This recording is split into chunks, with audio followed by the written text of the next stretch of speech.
Hi Pelo, this one is only a try and error. I just want to let you know that this one's legit. I ordered a 223 ammo from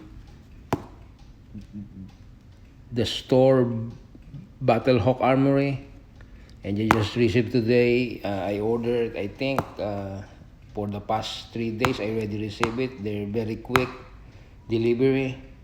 Delivered by ground by UPS. I just get it. So the name of this brand of 223 is Ammo Incorporated.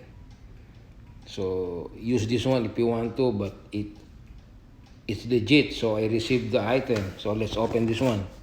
Just want to make sure how it looks like. Right there. Okay.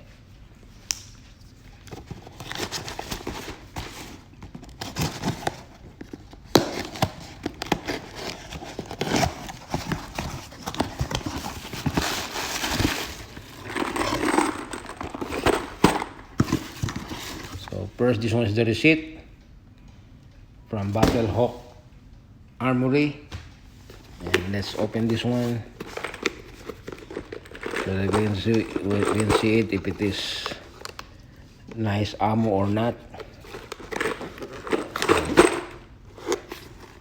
Got to this one.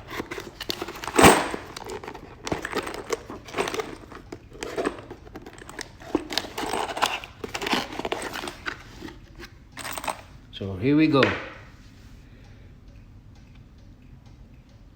So this one is 200 rounds. I get it for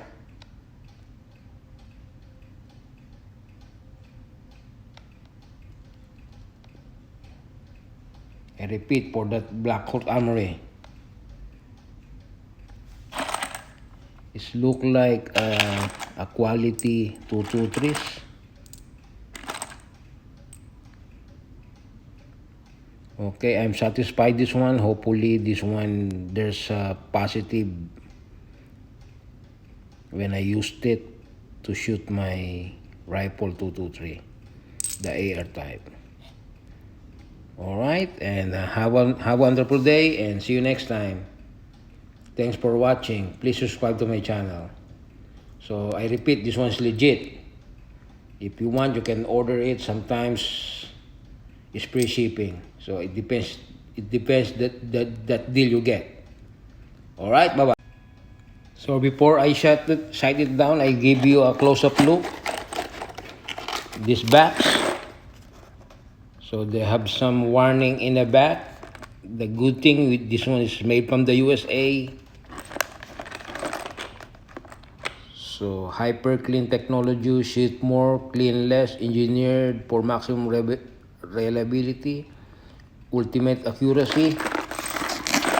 So this one is a rain pack ammunition, 223, 55 grain, 200 cartridge.